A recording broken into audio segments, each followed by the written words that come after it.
안녕하세요. 브레인테크 강사 이승훈입니다. 이번에는 저번에 이어서 이 세대 유전에 대해서 한번 설명을 해드리도록 할게요. 세대 유전을 설명하려는 이유는 지금 아이들이 많이 하고 있는 여러 학습들, 이런 것들이 지금 시기에 하는 것이 굉장히 위험하다는 것을 설명하기 위해서 지금 이 강의를 하는 거예요. 자, 요 전에 얘기했지만은 유전이란 어버이의 성격, 체질, 형상 따위의 형질이 자손에게 전해지는 것을 얘기를 해요. 무슨 뜻이냐? 이 유전만 보면은 선대, 그러니까 우리가 얘기하는 조선시대, 고려시대, 이 전 세대부터 내려오는 이런 여러 가지 선조들이 겪었던 것들을 그대로 가지고 오는 거예요. 그래서 이 유전은 각 나라마다 조금씩 달라요. 우리나라에 특별한 병들이 많이 돌았어요. 그러면은 그거에 대한 저항력을 갖고 태어나게 돼 있는 거예요. 하지만은 다른 나라는 그런 것이 없으면은 그런 거에 대한 병이 처음 발생하는 병일 수도 있는 거고요. 그런 것들이 있고요. 또 이 유전은 사람뿐만 아니라 동물들에게도 적용이 돼요. 강아지들도 여러 종류가 있잖아요. 이 강아지들이 태어나서 가르치지도 않았는데도 그 선대 조상들이 했던, 강아지들이 했던 그런 것들을 흉내를 내요. 양떼를 몰던 이런 강아지 같은 경우는 똑같이 태어나서 이 몰이하는 것에 대한 이 유전적 성질을 가지고 있고요. 진돗개 같은 경우는 또 이 충성심, 이런 것들이 다른 강아지들보다 굉장히 강하고요. 그 외에 이 고양이들 같은 경우는 호기심이 굉장히 강하죠. 안 그런 고양이들도 있겠지만은 대부분 호기심이 강하고 또 집사를 많이 놀리고 그런 것들을 가지고 있어요. 자, 이런 유전적 성질을 그대로 갖고 다음 세대, 다음 세대, 다음 세대 계속 물려준단 말이에요. 보통 우리가 말하는 한 세대를 약 30년이라고 해요. 요거는 사람 기준이에요. 사람 기준으로 약 30년. 그래서 어떤 사람이 태어나서 약 평균 30년 기준으로 다른 아이를 낳는다고 보시면 돼요. 그래서 약 30년이라고 하고요. 이 세대 전달 유전이라고 있어요. 이 세대 전달 유전은 이 부모가 아이를 낳기 전 한 세대의 생활상, 문화, 교육, 질병 등의 정보 등이 다음 세대에 변화된 유전 정보로 전달이 되는 거예요. 그래서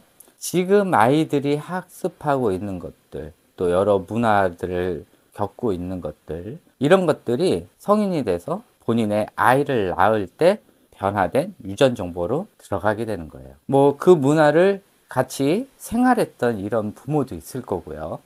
그렇지 않는 부모들도 있을 거란 말이에요. 그러면은 그 다음 세대에 또 나뉘긴 하겠지만은 기본적인 이런 정보를 가지고 있는 것들이 점점 늘어나게 되는 거예요. 그렇게 해서 몇 세대를 걸치면은 그 다음 태어나는 아이들은 처음 시대에 했던 그런 처음 접해봤던 1세대에 했던 이런 문화들을 더 쉽게 접할 수가 있는 거죠. 그거에 대한 거부감이 없는 거예요. 예를 들어서 우리나라는 양궁 1위잖아요.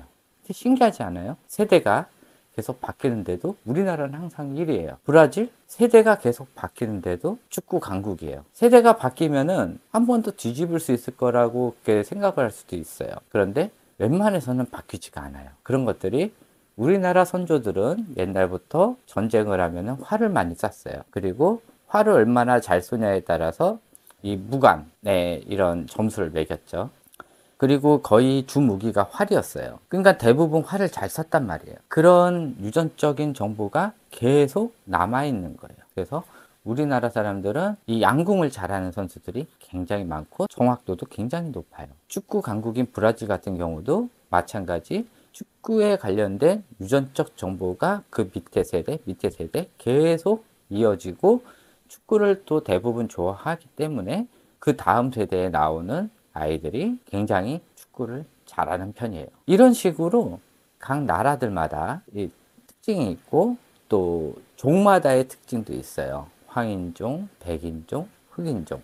이 종마다의 특징이 있어요. 대부분 흑인들이 보면은 랩도 잘하고 노래를 즐겨하고 춤도 잘 춰요. 일본 사람들 보면은 대체적으로 세대가 변화돼도 영어를 잘 못해요. 다 이런 유전적 정보가 계속 세대를 거듭하면서 이어지기 때문이에요. 이런 세대적으로 받아온 유전적인 정보는 잘 바뀌지 않아요. 자, 제가 얘기하고자 하는 이유가 뭐냐면은 새로운 것이 상용화되기 위해서는 보통 한 세대 이상이 필요해요. 그래서 보통 첫 세대는 시험 단계예요. 좀 나쁘게 말하면은 임상 실험 단계예요. 지금 아이들한테 태블릿 PC, 또 TV 학습 등의 이런 디지털 학습들이 많이 되고 있고, 또 조기 학습들이 많이 되고 있고, 또 조기 영어 이런 것들이 많이 되고 있어요. 근데 이것이 나타난 지가 얼마 되지 않았어요. 기껏해야 10년에서 15년?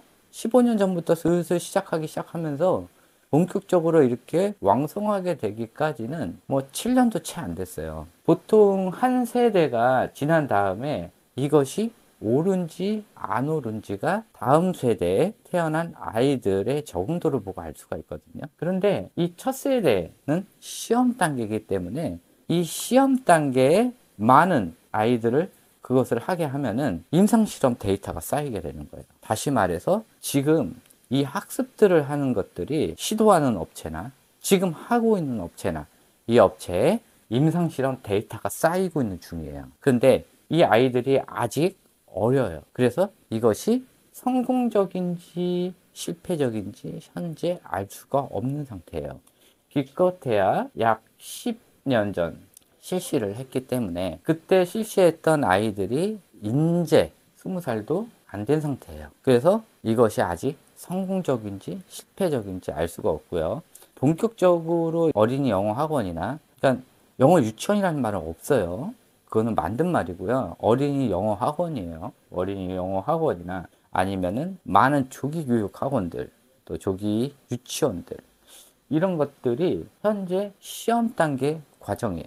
붐이 이룬 지도 아직 10년이 안 됐어요. 그래서 말로는 자기네들은 장사를 해야 되기 때문에 좋다고 얘기하지만은 그거에 대한 결과값이 아직 안 나왔고 대부분 실패 사례가 굉장히 많아요. 뭐 누구는 성공했다, 누구는 성공했다 하지만은 이 실패한 사람들은 창피해서 얘기를 안 하는 거예요. 그리고 대부분 아이가 잘못해서 그랬다고 생각을 하지 이런 조기 교육으로 인해서 아이가 망가졌다고는 생각을 못 해요. 그래서 지금 세대에서 한 2030년 정도까지는, 그때까지는 임상실험 단계예요. 아직 검증이 되기 전이란 소리죠. 그래서 제가 아이들을 이런 디지털 학습이나 조기 교육을 계속 반대를 하는 거예요. 그 임상실험 단계에 우리 아이를 넣을 필요는 없는 거예요. 아직 확인되지도 않고. 이렇게 하다가 이 아이들이 20살이 넘고 30살이 되고 이렇게 됐을 때 대부분 아이들이 성인이 됐을 때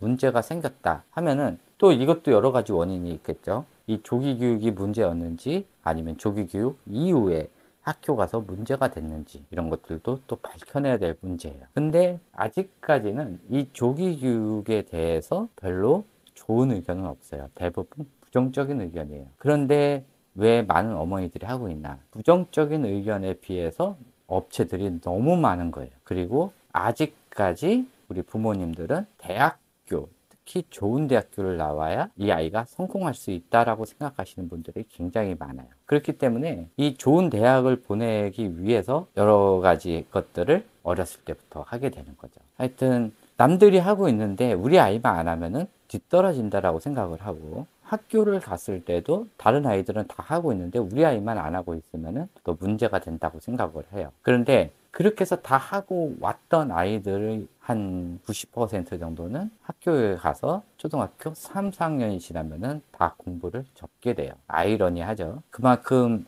아이들이 문제가 많이 생겼다는 소리예요. 그런 것 자체가 조기 교육이 문제가 있다는 뜻인데 많은 어머니들은 그걸 자각하지 못하고 아이가 공부를 안 해서 아니면은 학교에 들어가서 제대로 된 교육을 못 시켜서 그렇게 해서 문제가 생겼다고 생각을 해요. 다시 한번 얘기하지만은 이 세대 유전, 한 세대가 30년이고 첫 세대는 시험 단계라는 거예요.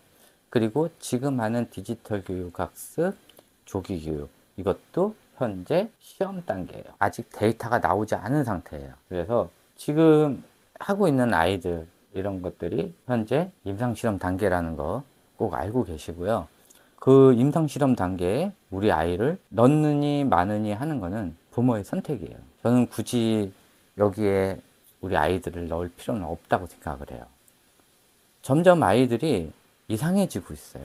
그리고 지금 초급소년들부터 이런 것들이 굉장히 많아지고, 또 MZ 세대라고 하는 이런 세대 아이들도 이제 뭐 아이라고 하기에는 성인이 됐죠. 이런 아이들의 생각이나 생활상들이 많이 특이하긴 해요. 근데 지금 위험한 게 중학생부터 20대 초반, 요 아이들이 나중에 아이를 낳았을 때 2차적으로 또 문제가 생기는데, 그것이 얼마 안 걸려요. 아이를 낳고 이 아이가 중학교 정도까지 가기까지는 약 20년이에요. 20년 후가 되면은 우리나라에 큰 파장이 한번 올 거예요. 걷잡을 수가 없는. 그리고 그 걷잡을 수가 없는 파장의 아이들이 또 아이를 낳겠죠. 이런 게 악순환이 된다는 거예요. 그런데 이 조기교육 업체에서는 당장 돈을 벌어먹기 위해서 이 아이들이 어떻게 되든지 말든지 간에 팔아먹고 있다는 거예요. 아직까지는 우리나라가 일제시대 잔재의 이 교육을 많이 쓰고 있고요. 교육과 또 문화, 이런 것들이 천천히 바뀌게 되는 거고요. 그런데 우리나라는 그것에 비해서 외부에서 보이는 이런 디지털 문화나 또 여러 가지 문화들이 급속도로 성장을 하고 있어요. 그렇기 때문에 이 우리나라 경제나 아니면은 산업, 이런 것들의 발달에 비해서 우리나라 사람들의 생각하는 이런 것들이 따라가지를 못하고 오히려 건너뛰는 이상한 현상이 발생되고 있어요. 이것이 무엇이 위험하냐면은 지금 세대에 제일 위험한 나이인 중학생부터 MZ 세대라고 하는 약 27, 이 정도까지의 사람들이 나중에 결혼을 하고 아이를 낳으면은 더 큰 문제가 터지게 돼요. 그것이 그 다음 세대의 아이들이 크게 되는 약 20년 후면은 우리나라에 커다란 변화가 한번 오게 돼요. 하여튼 제가 말씀드리고자 싶은 거는, 이 지금 아이들을 가르치고 있는 여러 가지 디지털 문화, 디지털 학습, 이런 것들이 현재 시험 단계라는 소리예요. 그렇기 때문에 아직 검증이 안 됐고 이게 제대로 된다는 보장이 없어요. 분명히 그쪽에서는 디지털 학습을 하나 일반 책을 보나 별 문제가 없다라고 얘기를 할 거예요. 하지만 실질적으로 그렇지가 않아요. 하여튼 지금 많이 하고 있는 여러 가지 학습들이 검증되지 않은 거라는 거, 그리고 시험 단계라는 거, 그렇게 하고 있는 것에 우리 아이를 실제로 공부를 시킬 것인지, 아니면은 예전에 했던 이런 운해 교육 방식으로 아이를 공부를 시킬 것인지는 부모가 결정해야 될 부분인데, 저는 별로 권장하지 않는 부분이에요. 그런데 너무 많은 아이들이 하고 있으니까는 걱정은 되시겠죠. 그게 마음 같지가 않은 거예요. 자, 그 다음부터 결정하는 거는 부모님의 몫이고요. 제가 전하고자 하는 말은 이 정도로 끝내도록 할게요. 추가로 강의할 거 있으면은 또 다음번에 해드리도록 하겠습니다. 감사합니다.